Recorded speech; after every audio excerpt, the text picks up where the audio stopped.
I'll record there. Okay, sorry. I did not press the record button. To summarize what we've said so far, I've made a lot of games, and I also teach. So, really nice. The games I make right now at Roblox, Roblox usually doesn't make games. Roblox makes tools for other people to make games, but I make assessment games. And so there are jobs you apply for at Roblox. We send you a link to a game that my team's worked on. After you play it for 30 minutes, my team can say how good you are at a certain cognitive skill, and we use that as one factor in the hiring process. So very strange, not a common thing to do, but something that we find really useful. And the results seem pretty good. All of the experts I work with, who are the ones who should be saying whether or not it's working, seem to think it works. So um, that's a whole other interesting topic. If you want to know more about that, ping me later.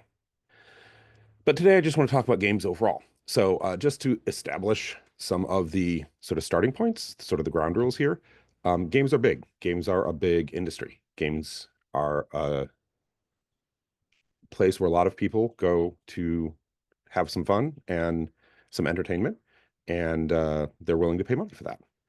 Specifically, especially in the last 10 years, mobile games are big. That's where most of the money is going into the industry these days. So just to sort of provide some context. And a lot of that is going to kids. Kids play a lot of games. Kids spend a lot of time online um, at basically any age group. There are games for, 2-year-olds. There are a lot of games for 8 to 12-year-olds. There are games for teenagers, and they seem to like them. So that's kind of what I want to kind of talk through today is why, and use that to kind of talk about some other things about games and larger topics related to that. But it's important for us to think about these things. And I think there's multiple perspectives that I want to um, focus on while I'm talking here. So I think one angle is just game developers. If you're developing games and trying to entertain kids, how do you think about that? I also think it's important for educators to think about, you know, uh, can you be using games to entertain these kids as well as to educate them? And I think the answer to that is yes, but it's challenging. And then I also think, as a parent, that parents really need to understand this and understand what their kids are getting out of this and how they can help kids uh, get more and have a better time. Um, so yes, kids spend a lot on games. So if you're thinking about this as a entertainment career, uh, definitely a space. It's going through some challenges right now as an industry, but that's more on the development side than on the demand side. Kids still want to play games. The industry is just trying to figure out how to manage that as companies. So there's been a lot of layoffs in the last couple of years, but a lot of that's just, in my opinion, bad business decisions that are reaching their logical conclusion. And people still want to play games, so they're just gonna have to figure out the right way to get to that. Games are being used in a lot of classrooms. So if you're an educator and you're not using games or digital-based learning in some way, it's something to think about and something that can help engage a generation that assumes games are important and games are how they interact with pretty much everything. And then finally, if you're a parent, um, your kids are spending a lot of time on this, so you should at least understand what they're doing. If not, engage with them. Co-play is an amazing way for a parent and a kid to get together. Anytime a kid is into something and interested in something, as a parent, I believe it's your parental duty to get engaged with that and understand. But a lot of parents aren't gamers and don't understand. So that's another perspective I want to kind of help out. So this talk is talking about why kids love games. So I just want to talk a little bit about what a game is and break that out because that's kind of how I think. And then talk about why each of those things is something that kids enjoy. And then a little bit of um, expanding that from games to virtual experiences. And also here, I should include how can we exploit these weaknesses that children are showing us. I'm kidding, but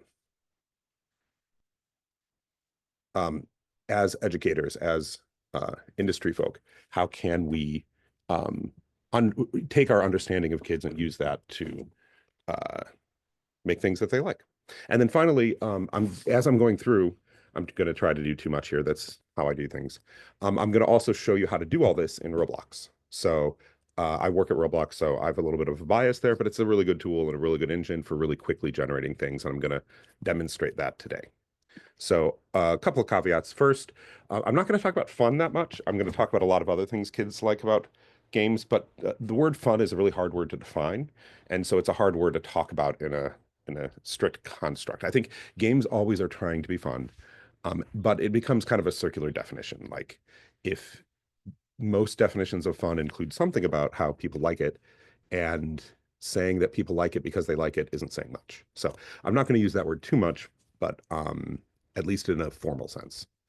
Okay, but first let's talk about building in Roblox. So if you want to follow along, I suggest if you already have an account, great. But if you don't, it's really easy to do all these things. So first, if you have never experienced Roblox before, you can go to roblox.com and set up an account. You don't even have to put in an email if you don't want to. It'll create a random username for you or let you pick one and so forth. That's kind of step one. So after that step, you'll go something that looks like this.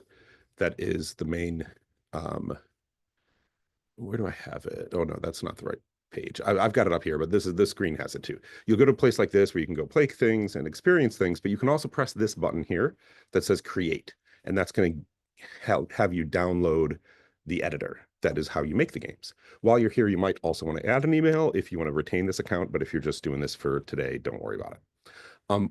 Once you go there, so you'll go, yeah, sorry. First, you'll go to Roblox, which will look something like this, but you'll have the extra pieces that I don't have here because this is the app, not the website. The website is better for downloading. Actually, yeah, that'll look like this. And you can hit create, and it'll ask you to download. If you haven't downloaded, I've downloaded it before. So after that, you'll get a separate app, which is Roblox Studio, and that'll look something like this. And in here, the thing you want to do is hit new experience, and it'll create a new experience. And now you're editing and building your own Roblox experience. So if you want to follow along, you can do that. If not, I'll show you as we go. Okay. So games and kids are a pretty natural fit. Kids like games, kids yearn for the mind, so they also yearn for games. I should cross that out and write games. And I'm using my own definition. It's not really a strict definition, but there's not a standard accepted definition for what a game is. But I like looking at the parts of games. And a lot of the key parts are they're interactive, they have goals, they have challenges, they have rules, they have usually a form of progression, and they have to be imaginary. And I'll talk through each of these points as we go. But if you want to hear or read me talk about each of these points in way more detail, you can buy my book, Anatomy of Game Design, in which I go through this from a game designer perspective much more thoroughly. But today we're just going to kind of breeze through that part to get to the other parts we want to hit. So we'll hit this in all these different ways and then come back together and unify it at the end. So the first thing you have to understand about games is games are inherently interactive. If you can't control things, if you don't have any input into how things change, then it's not a game. And this is the key thing that differentiates games from other media. So movies have impressive visuals and stories and characters, but they don't give you that control. Reading, same thing, less impressive visuals unless you can imagine them yourself, but that's on you, not on the content. So games are interesting because they are interactive. And so interactivity gives you power. Interactivity lets you do things and have an effect. That's by definition. Games do this in a lot of different ways. On a video game, you're going to press buttons and things are going to happen. On a tabletop game, you might roll dice and something happens, or pick a card that you want to play. Or in a tabletop role-playing game, you just say what you want to do, and the DM tells you what happens. So all of this is key to how the game works.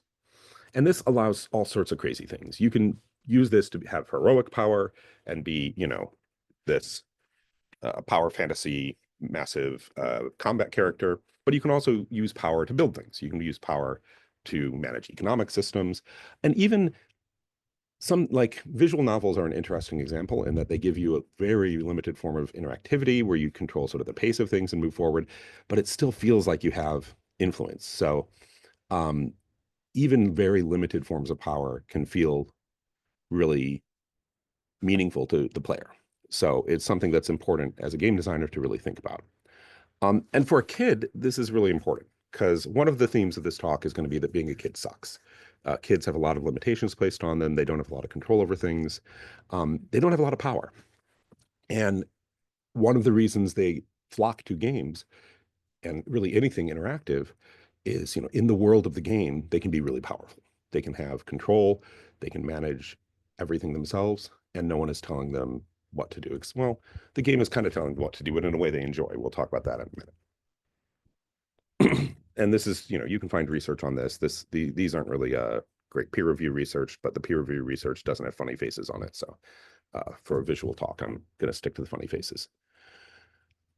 And so when you're building a game, especially a game for kids, you want to give them as much power as you can. You want to make everything interactive. You want to have things where I feel like I'm having an effect on the world. So you want to just, the old Humongous games were great games for kids. And one of the whole things was they were in the early days of a mouse input. And so everything you clicked on at least moved, at least reacted. And that just feels good. So that's something to think about as you're building. You don't want to give them so much interactivity that the other needs of the game go away, but for where you can, where it doesn't hurt anything else, just let the player have fun and do things. Okay, so let's look at this in the context of a Roblox game. So we've got our space here, and if you're in Roblox Studio, this big button is how you experience it. So right now, we're a big empty world, but I still have control of my avatar. So I have some power over the world, and this is basically the starting point of every Roblox game is my character comes in and I can walk around and do stuff. And this is just the beginnings of power, but this is also just the beginning of us building a space. So this is kind of where it all starts in Roblox. You can turn this off. So the assessment games I work on, we don't really use avatars. We don't want to distract people with controls that some people are better at than other people. So we don't use it, but it's pretty much every Roblox game does. And then I can hit stop and go back to the editor where I can change things. But for right now, I just kind of want to start off with that as the first piece of a demo. Okay, so we've got power, we can move around.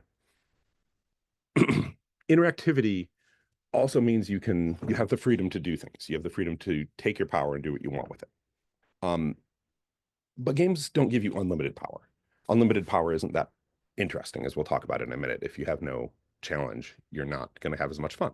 So games limit your interactivity to a certain set of things. And like those actions that you can do in a game, I like to call those verbs.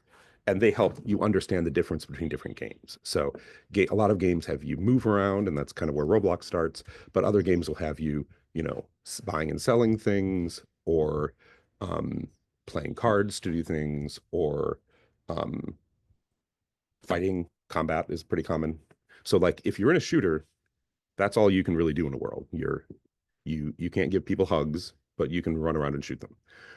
And that has interesting psychological effects. I'm not going to go too deep on that in this talk, but as a game designer, you want to be really thoughtful about what verbs you give the player, because that's going to determine kind of everything else that they can do and how they perceive the world.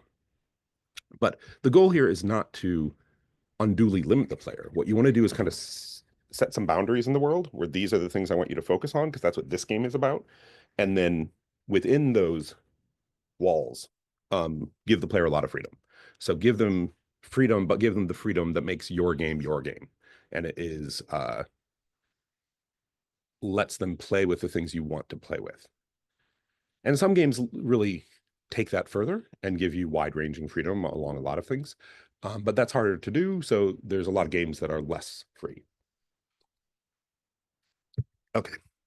So, old arcade games, a lot of classic games have a simple set of actions. So like Centipede, you can move only on the bottom half of the screen. You move in 4 directions, or if you're playing it on the original arcade, you have a trackball that you're moving around in full 360, but that's all you can really do, that and shoot. So you're constrained, but you're constrained in a way that makes the experience fun. A game like Minecraft, you can move pretty much any way you want. You can move throughout the world in lots of different ways. You've got additional verbs that you can do as you're moving around. 2 of the key verbs being mine and craft. I always like a game that puts their verbs in the name of the game or the goal. The goal is also good to put in the name of the game. Excuse me.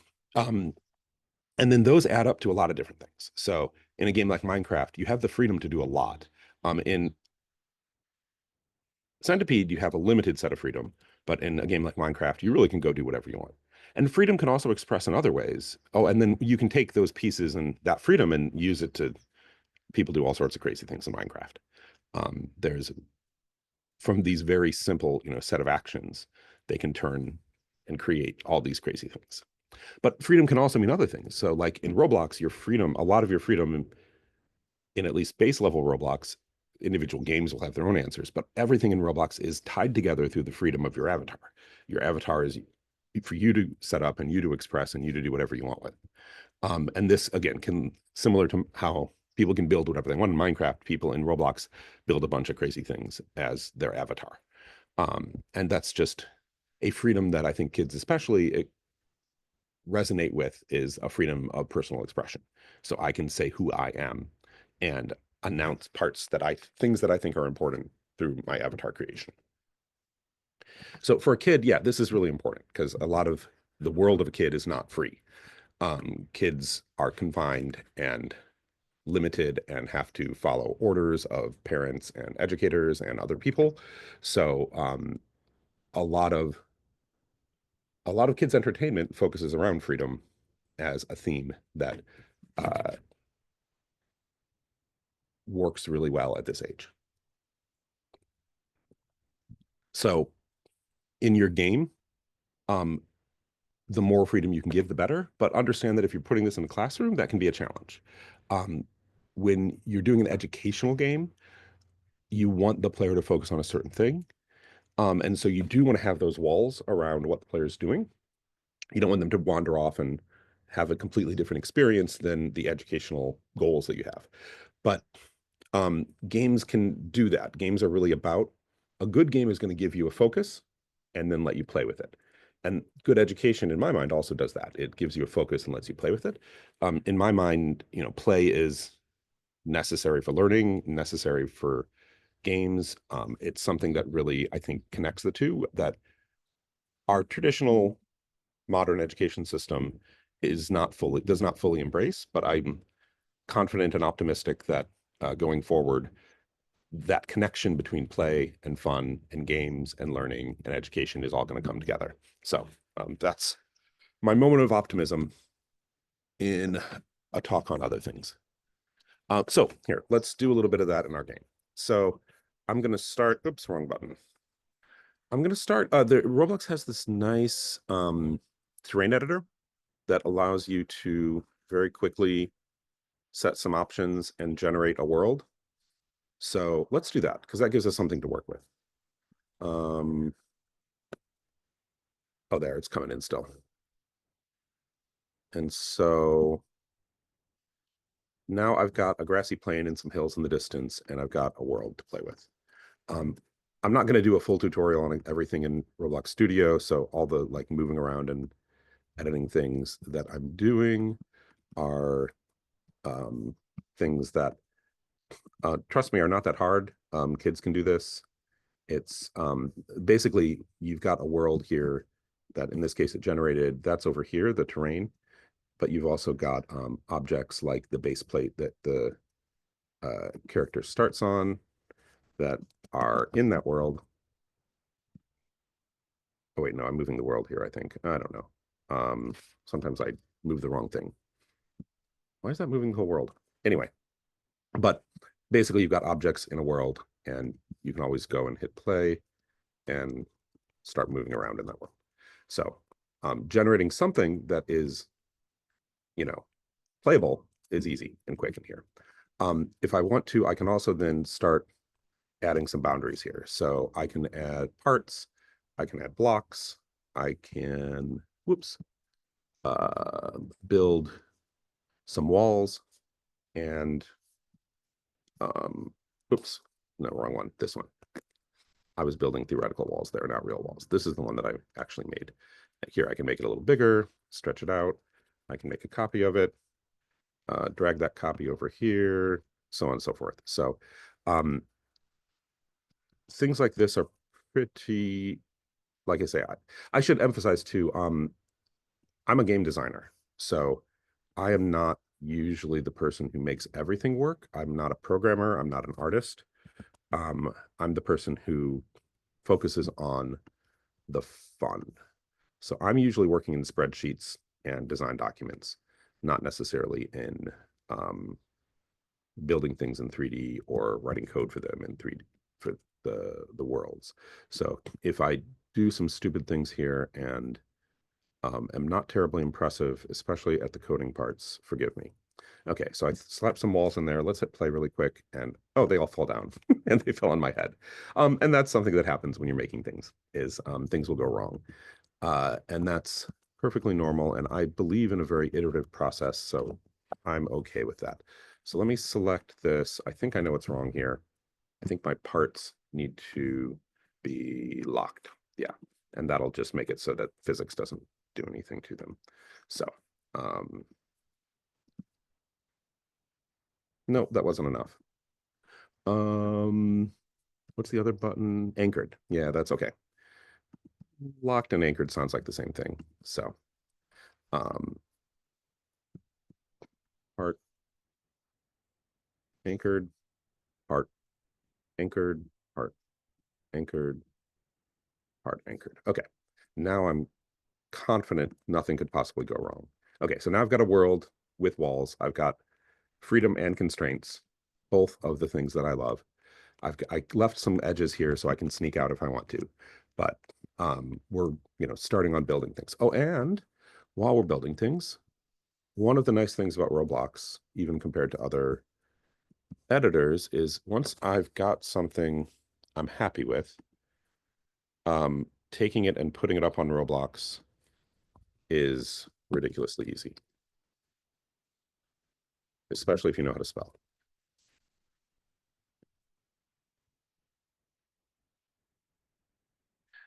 Creator me. If anybody wants to play it on console, why not? Team create, data sharing, all good. So I'm going to hit create, and now anyone in the world can play that. Actually, that might not be true. Let me double check something. Um, game settings, permissions. No, I set it defaults to private, which is smart. Now, anyone in the world can play that. So actually, if we go to Roblox with my account logged on, oh, there, it's already there. If I go here,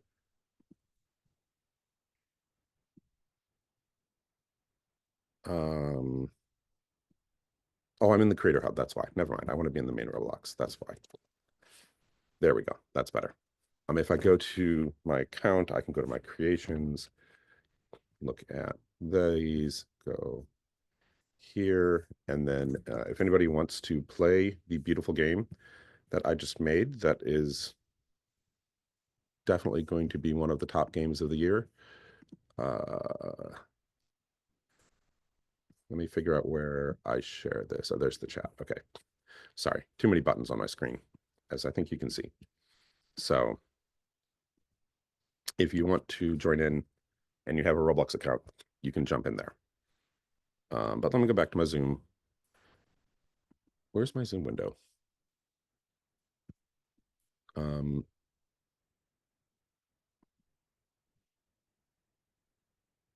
Yes, yes. Okay. Oh no, I don't want to be there. I want to be here. Never mind. Okay. Pardon me for technical issues. Okay, so we've built a world with a little bit of freedom and a little bit of constraint, the best of both worlds. So now what we might want to start thinking about is goals. So we've got interaction. We also want goals. Interaction without goals is a toy. You can bounce a ball against a wall, but it's not a game until you say, if I catch it, I get a point, and if you catch it, you get a point. That's where the gaminess of it comes from. And that's not to say that there's anything wrong with building toys. Certainly, a interactive simulation is a great way to learn about things, for example. And a goal is great because it gives a player a purpose. It gives them something that they want to do, a way to take their actions, their verbs, and use them in a meaningful way in the space, because meaningful interactions are what games really try to engage. And it's important to understand that this isn't aligned with reality. This is a purpose that is separate from the world. So, play is kicking a soccer ball around, but a game is when you add a net and make it into something that has a goal. in this case, literally a goal. But the goals express in different ways. So there's a flag at the end of every level in Mario. A game like Skyrim has a bunch of goals that you're constantly navigating and going back and forth on. So goals can be as complicated as you want them to be. And this generally works well for kids. Kids like goals. Kids like being told what to do, especially when they're young. When they're young, anything you tell them to do and you tell them is important, they will believe you, which is a wonderful thing. I have teenagers, and that doesn't work on them anymore. Um, but even the teenagers want purpose. They just don't want it from me, their dad. So kids generally respond really well to purpose. They also don't care whether their purpose is functional or non-functional. So giving them an imaginary purpose often works better than giving them a real purpose. And this is also the concept for gamification. So if you've heard about gamification, it's basically taking things in the real world and applying some of the ways that games add goals to add goals to those things. So adding reward systems to your classroom, where kids earn points and can redeem them for things, is an example of gamification, which is popular, but in my mind, it's a little different than like using games in a classroom, because games are kind of self-contained and less about the real world, but that's a whole nother discussion point. Some good philosophy books on that. Okay, so in the chat, can people suggest what we want to build a little bit? So like, can we talk about what educational goals we want and maybe like what kind of a world we want? Does anyone have anything they'd like to see? Because I want to play around with the range of possibilities of what we can build, but I also kind of want to think about, we're not going to build this as a full, like, I'm not going to really set up a real goal, but if anyone has anything they'd like to see, I'd be happy to plop it in. I think, goals can be lots of things. And one of the nice things in Roblox is I can really pick anything and make it appear pretty quickly. Ooh, friction is fun. Running and sliding, free runner. That's fun. Okay, so there I want a finish line probably, I'm going to say, if I'm running. So with Roblox, I can do that very easy. There's a whole huge number of existing objects that people have made that I can grab and I can plop into here. Oh, I've locked this so it's harder for me to edit it. Let's move the finish line over here then. Okay, so put it here, rotate it a little bit. And so we've got that, and then really generating friction in a meaningful way is going to be hard, but I'm going to at least start us down that road by adding a new block. Oh, there it is. I never pay attention to where it actually shows up. So let's play with this. And one of the nice things in Roblox is some of those things you're asking for are kind of built in. So if I want to say, take this piece and change the material, I don't think we have anything too slippery. Let's try smooth plastic and see if that works. So the material option in Roblox just sets a bunch of the variables to match something that already exists. Oh, you can see it here too. I can also change the visual of it to match. Which of these looks slipperiest? Ooh, that shiny one. Where'd that go? Oh, that's my smooth plastic material. Let's change the color so it stands out, and let's play and see if it works. So if I'm trying to teach kids about friction, I might make a world where, yeah, see, I don't think this is going to immediately affect my movement, but I might make a low friction space and a high friction space and have them run towards the finish line and see which of them realize which material is better for them. So I'm giving them a goal, a nice big finish line. I'm giving them interactivity because they get to choose, and letting them play in that space. So yeah, it's a good start. Okay. Oh, and now that one moved over. I think the Roblox has a really robust physics engine, but it means that if you're not careful with it, it'll do things you don't expect. So yeah, I think this fell onto there and ended up a little more elevated than I want. Let's just take both of these and move them a little bit this way so they don't bump into that. I can then move this guy a little bit that way, so my finish line makes sense. And okay, yeah, see, they're falling. I might need to make it so they don't fall, but they're okay. Yeah, it's close enough. That's also learning teaching physics. So in theory, I would have one thing that is more uh, higher friction, or sorry, lower friction, so easier to walk on, and higher friction, so I would slip and slide on the hill. Um, I'm not going to go through all the work to make it actually happen because that would take a little longer than we have here. But you get the idea. Okay, great. I love that suggestion. Thank you. We're working on a nice educational goal. And so goals, as you can see, also give you some structure. They give you things to focus on. And that's really what all the rules of a game are going to be doing. Rules are going to make the goals work, make the goals interesting. We'll talk about challenge in a moment. And one of the nice things about games is in games, the rules are clear and universal and actually work. Part of the frustration for both kids and adults with reality is we often hear things that are rules and then find out that they're not actually true, or they're only true in certain situations, or they're not true in the way we wanted them to be. So that's something that I find really valuable in games is in games, rules behave the way I want them to. And so these are the rules I wrote for Settlers of Catan. Rules are really important. And kids like that form of structure. I mean, we talk about kids wanting freedom, but they also want rules and guidelines and things where that all plays out. You don't want complete freedom, you want freedom with some walls.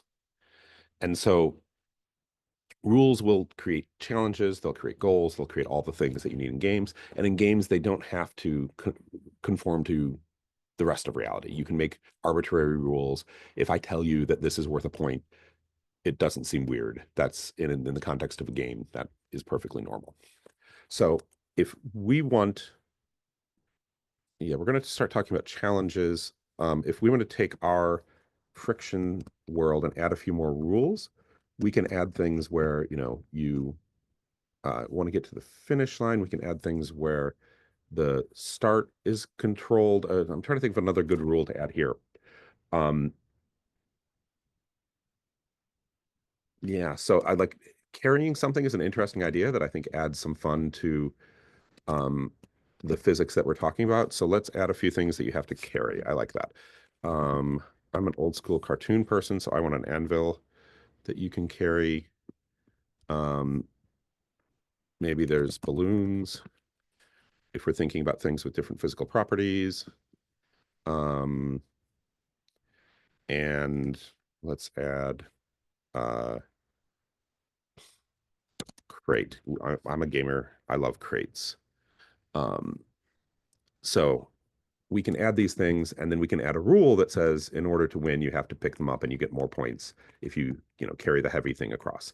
Again, I'm not going to do all the actual work to make these things actually do what I'm describing, but you can kind of see how now we're starting to say, okay, there's the finish line is a rule, the the need to carry something or the points you get for carrying something is a rule.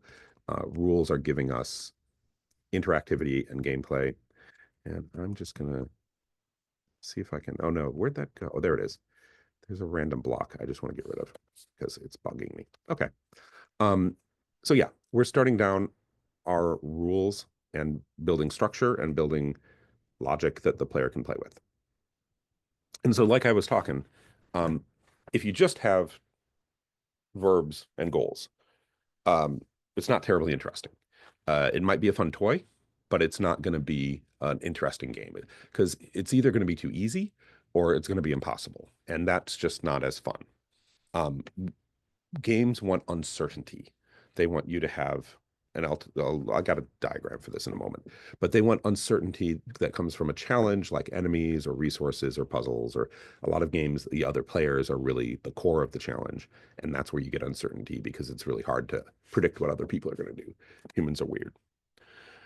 And a lot of this comes from this idea of like flow, where like if the game becomes too hard, and it becomes impossible, then I'm going to feel anxiety. If it becomes too easy and I know I'm just going to blow through everything, it becomes boring. And so a lot of a game designer's job is navigating that flow of difficulty to make sure players stay in this middle zone where it feels like they have a chance to win, but they're not certain they're going to win. And that is where a lot of the fun comes from. Where I know I said I'm not going to define fun, but at least in a vague way, that's what fun is. And this is something that ties in with psychology. This is a good book that is not about games, but game designers love because it basically describes this diagram for people challenging themselves in reality. But a lot of what games do is they take this concept, but create an artificial flow state outside of real world needs. But you can see this book is talking about how human brains respond well to that in reality, but even in a non-real situation, they respond really well to that. And kids love this. Kids love uncertainty. Kids love things that challenge them. It doesn't seem like that sometimes, but it really is true. Because if it's not challenging, it's boring. And kids hate boredom. They're very willing to tell you that. Um, and so, but they also hate anxiety. They hate, knowing they're going to lose. So I think games are a good example of the uncertainty that kids crave. And you want to build for this. So you want to design your game or your challenge with some form of uncertainty. You want randomness is great. Skill challenges, either mental or physical, are great. There's a lot of different mental skills you can challenge people on, both observation skills or processing skills or puzzle solving skills, all work great to make a game interesting and make it more like with education, it's sometimes tempting to just make the game a quiz and have it be, how quickly can you process or how quickly can you demonstrate existing knowledge? But you really want to be exploring other forms of uncertainty just beyond do you know this fact? Um, ex Processing existing knowledge in new and novel ways is usually a good way to build a good educational game. Um, so if we're adding some uncertainty to this, I think like the premise of what we started with has a nice uncertainty built in because in theory, I'm challenging other players to um, I'm assuming that this is a race and that this is something that we're doing together at the same time. So we both pick up something, come out here, and now we have to see who gets to the finish line first. So that's kind of inherently built around that uncertainty based on other players and our skill. I think if I was doing this for real, I'd want the skill to be more nuanced. I'd want to have my interaction with the terrain be more meaningful. And so I'd probably want to do things. We've got a lot of good challenge from other players, but I'd probably want to do things where I'm taking, this and um, creating different spaces of different sizes and not just doing one big piece. So it becomes an interesting, like, ooh, if I go here, I want to think about how I'm moving this way. And if I'm going over here, I want to think about this other piece. So like the our first pass at this is a pretty simple basic challenge. So I'd want to adjust my difficulty curve because if all we have is one big blue and one big green, then I'm going to quickly learn never touch the blue, always touch the green.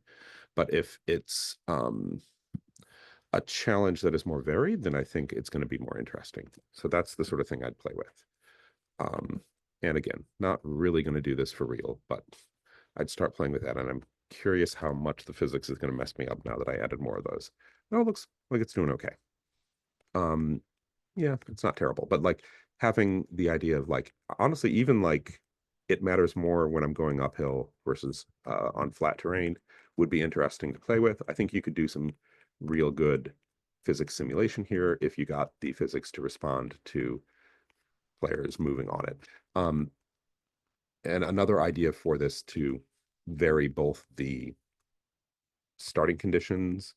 Oh, thank you for putting a link to the book in the chat. I appreciate that. Another thing that you might need to vary is maybe you give them vehicles instead of having them walking, because walking doesn't interact with friction in quite the same way. So giving wheels might work better. Oh, and while I'm sitting here, let me stop playing, go back to editing, and then just update if anyone is playing. I don't know if anyone is, but this will update the main one. If we really were doing this right in Roblox, I would invite you all to join a group and you could edit along with me, but that takes a few more steps, and so I didn't want to bother today. But it is something you can do. Okay, so the other nice thing with giving you goals and challenges is I now have a meaningful victory condition. The ability to accomplish a goal against a challenge makes victory really appetizing and fun and meaningful for people. Interesting challenges, make interesting victory. And this is something that kids resonate with a lot. Kids love that feeling of victory, especially against adults or against even against other kids. But like, um, this is a feeling that is universal for all humans, but kids especially resonate with. So if you are making even an educational game, make sure there is a way to win. Make sure winning matters. Make the player feel good when they win. Um, but understand too, collaboration is a great way to balance that, especially in educational spaces. Um, Humans are competitive and we like to win, sometimes too much. So rather than saying, I'm going to put you all against each other, maybe we're working together. And maybe that's something we can think of for our space too, is maybe it's not, maybe it's less about, can I beat you getting to the top? And maybe it's more about we're all, working together and picking, here, let's add um,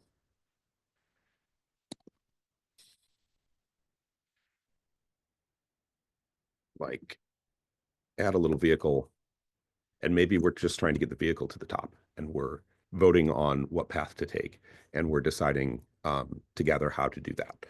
And rather than fighting each other is compelling. So maybe you even do it both ways. I think it wouldn't be that hard to set this up where the first round we all get a vehicle and we all go up ourselves. And then once we've experienced that and learned a little bit from it, we now work together to optimize it. Um, Mixing different forms of goals, different forms of competition is great. Okay, so again, not going to build out all the code right now, but I like the ideas for this. I was thinking before equipment, but I think what we're doing is even better. Um, Okay, and then another thing that a lot of games, especially digital games, am I doing okay in time? I'm doing okay in time, but I want to leave a few moments for questions. So I'm going to rush a little bit now. This is getting into optional stuff too. Not all games have progression, but a lot of games do. They have levels, they have character growth. And a lot of this is for variety. A lot of this is to say, the first level of Mario is different than the 12th level of Mario because the enemies are different and the other challenges are different. And this is something that I do think kids enjoy. I think kids are more comfortable with repetition than adults. With adults, you have to kind of constantly be throwing new things at them. And it's a little harder because they've seen so many things already. With kids, it can be a little harder. Um, but I do think they still want it. I don't think kids want to be doing the same thing all the time, even if younger kids will watch the same movie over and over and over again. So when you're thinking about how to build this, you might want to think about a structure. Are you doing levels? Are you organizing the content in some way? We're talking about maybe we're going to organize our content by having you do the same challenge, but with different goals, with different, like now you're doing it for yourself, now you're doing it for your team.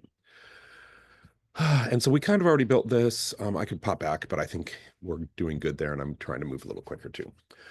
The other thing you get out of progression is growth, and that's great. So if you can have something where um, we're going to come back to this experience and it's going to change over time, but you're going to become more powerful. You're going to be able to develop both in skill and in game power. That's great.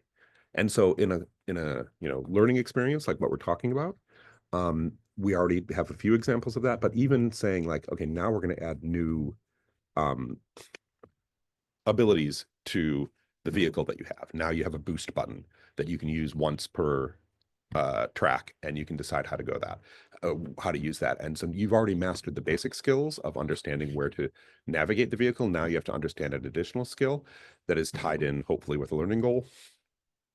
Those are really valuable things. And we can add different tracks that require you to think about it a little differently.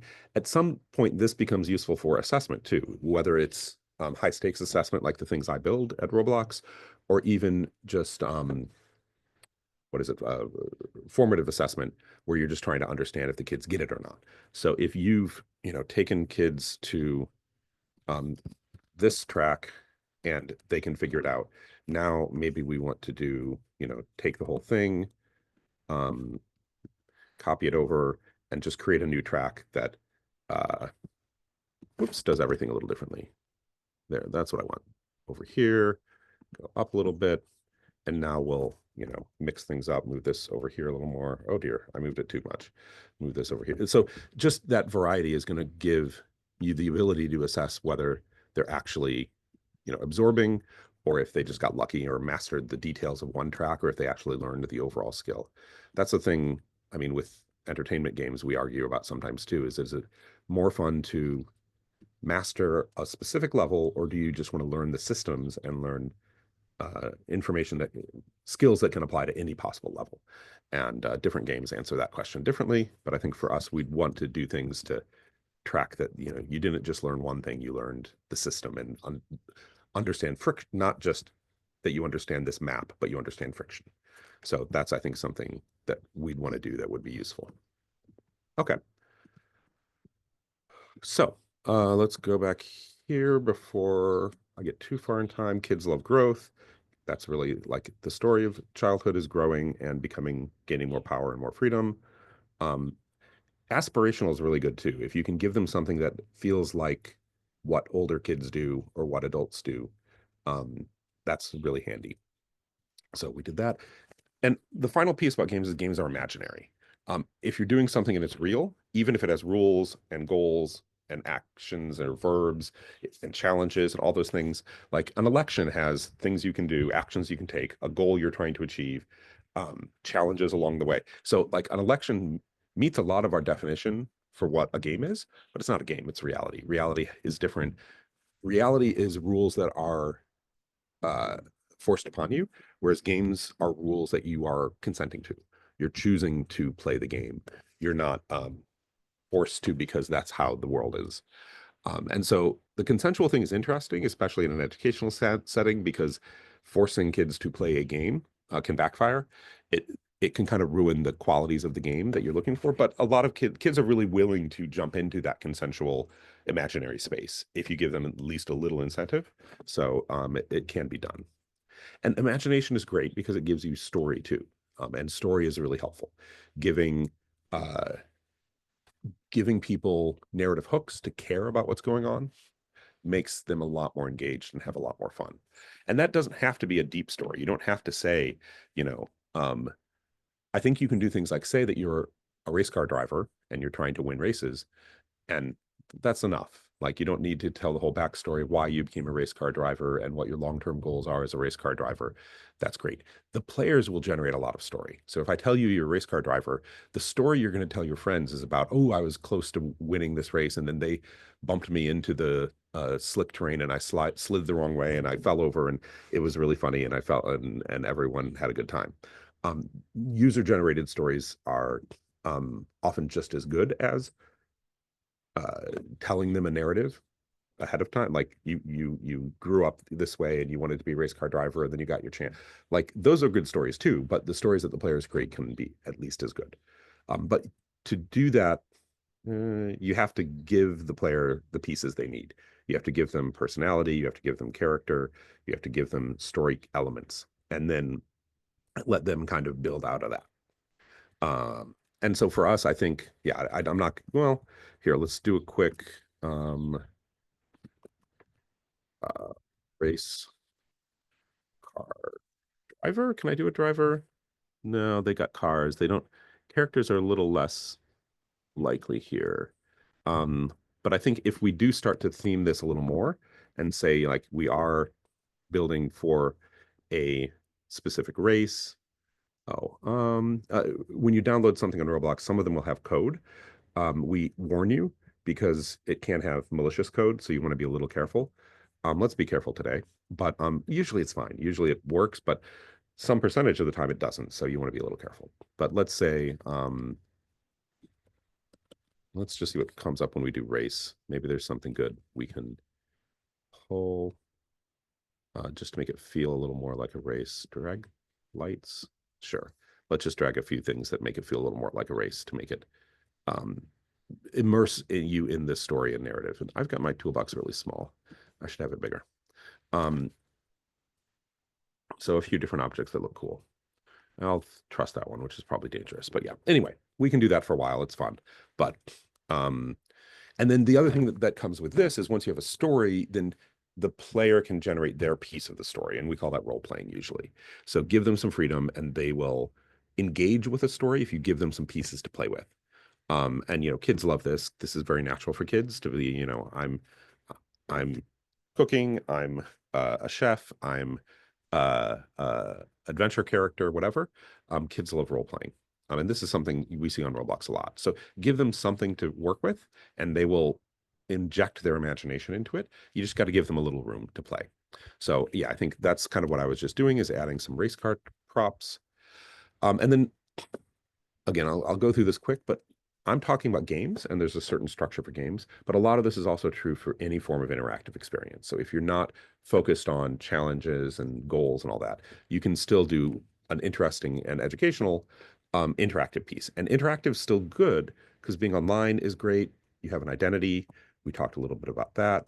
Um, in schools, you have to kind of decide whether you want to let them have their full existing identity or have them create a new identity for the space you're doing. Social is really big. Social is really successful. Kids love doing things together. So encouraging them to play together and learn together and share their knowledge and be mentor each other is great. And so that's something that is more about how you structure the task than the game itself, but is also really good. And then expertise is another piece that I think is interesting. Kids love being experts at things. And so online things are really good for that, especially with parents who are not experts at that. So this is something that if you're going to engage with kids in digital spaces, you just really have to be comfortable with, is that they're going to know more than you in a lot of cases, and that's okay. In some cases, even let them rattle on about this, cool Roblox item that you've never heard of, that you don't care about, but they're excited for. Um, that's something that they will enjoy and they will get benefit out of. Yeah, parents and teachers. And then finally, user-generated content is a specific form of online play that can be in games and can be in not games. I think it's really interesting to me to see how much kids respond to this. And I think part of it is that it's personal. When I know that a random person made something, I can picture that person in my head. I know that it's not like some corporate polished thing, and that makes me have more of an emotional connection to it. A lot of Roblox games that succeed are these weird, quirky things that um, resonate with players because they're made by players. And so I think in the world as it is today, um, that's something that people crave. They want things that are not, corporate, polished, pre-made, pre-packaged. They want something that they can feel the fingerprint of a person on, even if that means that it's not as polished and not as complete, and it's got, problems. I'm way more willing, and kids are way more willing to accept problems if it is in service of a cool experience that is personal. Yeah, I'm really wrapping up. So let me just finish. And aspirational is important too. If I think I could build something, that's great. And then the unpredictability is kind of allow that. Yep. Okay. So that's all I wanted to say. This is kind of a quick summary of some of the same things I just said. But um, in conclusion, kids love games. Games are great for education and entertainment and all the things that we love. And the more you understand about how games work, the more you're going to be able to take advantage of that. So, yay, that's my talk. So yeah, I think we have a few minutes for questions.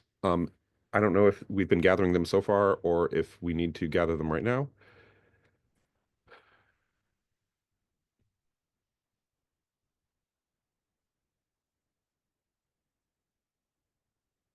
So there's a question from Kennedy saying you said you do more of the spreadsheets and not the actual building and coding. What exactly are in those spreadsheets documents in terms of game design, especially for educational game design? So yeah, I'm a game designer. So I do documents at the beginning of the game that are like, here's what we should make. We want to make a game about cats and they're giant cats that are destroying a town, and we're going to use this in this way and that way, and like map out all of the details of that. And then later on in the project, I'm executing that usually through um, text files, or often it's text files that are often expressed in spreadsheets. So like I'll be setting up the math of you get this many points for this action, and this action has this effect on the world and affects your resources in this way, and it costs this many actions to do, and your cat does this much damage to the piece of terrain it's walking on, but there's another one that doubles it. And so that's kind of my life on most games. And so for some games that can be pretty simple, and on some games that can be a massive math problem to solve. And then in that later phase, I'm doing that very iteratively. So it's not that I do that once and I'm done. I do that, put it in front of people, try to see what they think and how they react. And then usually that means I have to change everything I thought about what I started with. So yeah, my life is a combination.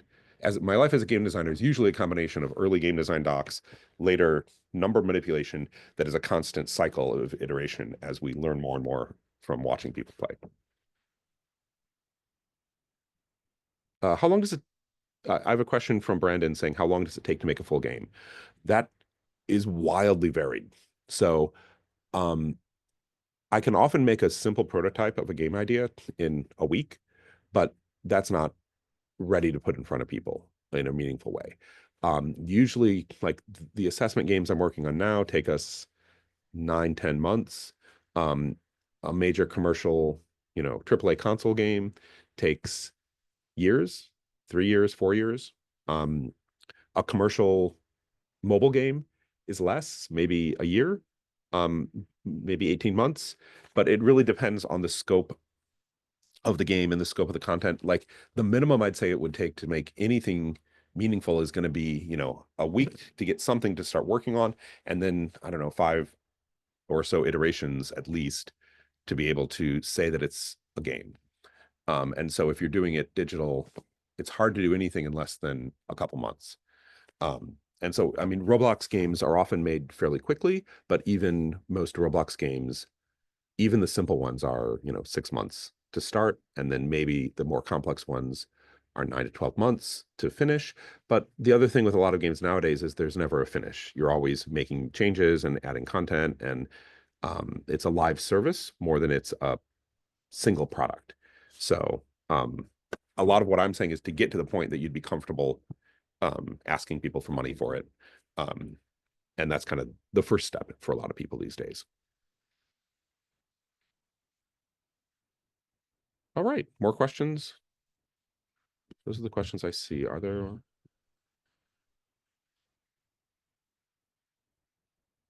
Oh, there we go. Shooting, fighting from Psy. Shooting, fighting, blood, and violence are some of the most engaging content. And it is true for games too. I've been contributing to educational games about 7 years now, and my goal has been to replicate the popular mechanics in a more meaningful and non-violent way. My question is, if you have an example of a popular mechanic that has been refactored to fit educational games the best, educational goals the best. Yeah, shooting's popular because it works and it's really easy to understand, but there's a lot of other verbs in a lot of other games. So, we just built a concept at least for a movement-based game. Movement is really popular too. There's a lot of ways to build movement and use movement to demonstrate a lot of different skills, a lot of different educational goals. Another one is to look at like the world of board games has a lot of great ideas. A lot of board games are much more resource and economy based than um, skill and shooting and fighting. So you can find lots of games on lots of different types of economy. I'm partial to Settlers of Catan. Um, but a lot of those games can get at mathematical concepts, but also get at STEM concepts. Robo Rally is a great game about a lot of the mindset you need for iterative design. And it doesn't say, teaches you iterative design on the box, but it really does. So there's a lot of different inspiration you can pull from a lot of different mechanics to focus on that. Because yeah, I don't think you want shooting in most of your educational games, but it's not the only verb out there. And the other thing I'd say is just start looking at as diverse of a set of games as you can. There are a lot of games out there on a lot of different subjects, and if you want to, think about how to do games as conversations. There's a lot of interesting stuff happening there that I love following. If you want to look at, games that are about cooking, games that are about, what, especially if you have a subject that you're thinking about teaching, go look and see if there's someone who's made a game about it. It might not be very good, but it might give you some ideas about how to express that. And then the other thing I'd say, and this is a little bit of a plug for my book, is break down the thing you're trying to teach into verbs and goals and challenges, and then start seeing how you can piece together a game around that. Because a lot of educational concepts have that same sort of like, here are the inputs that affect this thing. Those inputs are going to basically be verbs. Whether they're big actions or more economic actions, they're still actions, and you can start to think about how could I, if the thing I'm trying to explain is a system, systems are great for games. Games are really about systems and about how if I change this, how's it going to affect this, and how's that going to affect that. It can be a little challenging when you're trying to teach them something focused, because games often create challenge by having your actions ripple through a lot of different systems and a lot of different factors in the same systems. So focusing it down to one thing, that's a lot of my challenge in my life now is I need to have a single click that is related to a single thought. So I can say that you had that thought because that thought is what I'm looking for in my assessments. But there's a lot of ways to get there and get that.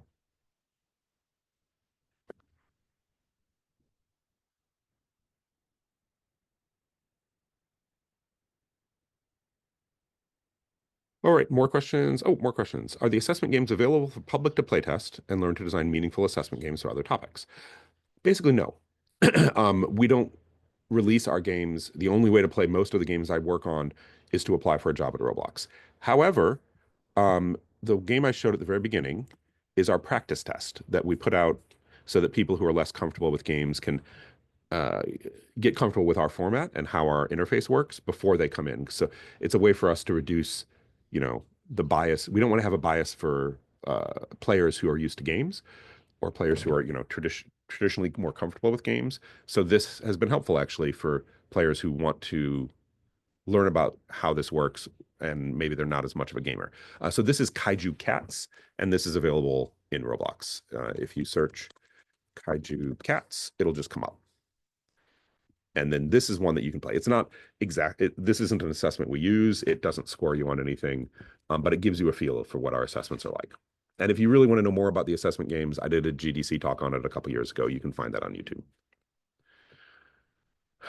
Um, Shelton is asking if my slides are being made available for viewing later, and that's a wonderful question that I'm not exactly sure. If anyone wants to hit me up on LinkedIn or other, I'm available. I do a bunch on social media, and you can find me there. And I'd be happy to share with you individually, but I don't know if Brick is going to offer them as a generally available thing. But yeah, please find. My name is Tom Smith, so I'm a little challenging to find. But on LinkedIn, you should be able to find me if you add the word Roblox. And anywhere else, I do the Game Design Dad as my social media presence on TikTok and all those places. And yeah, there will be a recording too, so of everything except the first minute. All right, any other questions? Oh yeah, link, even better. Yeah, I'm usually pretty welcoming on LinkedIn, and I'll be especially welcoming for the next 48 hours for anyone who requests anything.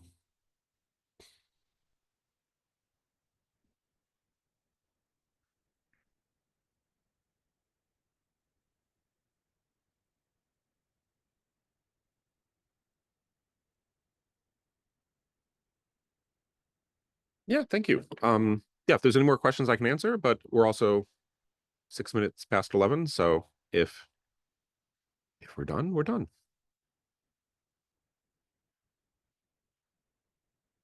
Thank you everyone for showing up. I appreciate it. And I love the work Brick does.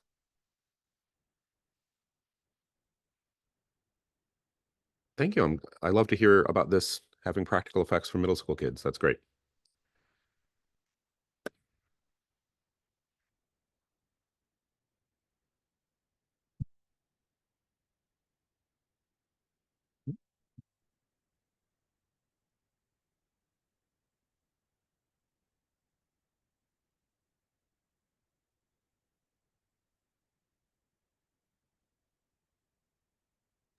Yeah. Thank you, Tom, for the talk. Oh, It thank was a you. yeah, I'm glad you enjoyed it. yeah. I'll hit you up on LinkedIn.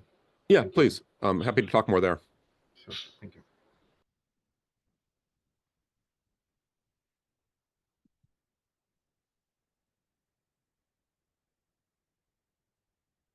And thank you to whoever suggested friction, because that was a good concept and worked out well.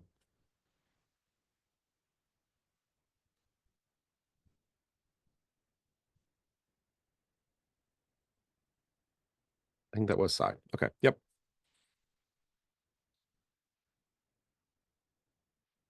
Oh, there's a Q&A button I didn't even notice. Okay. But I think everything there moved into the chat. Okay.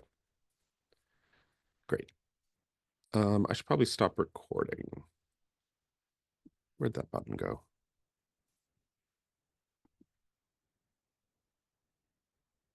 Here we go.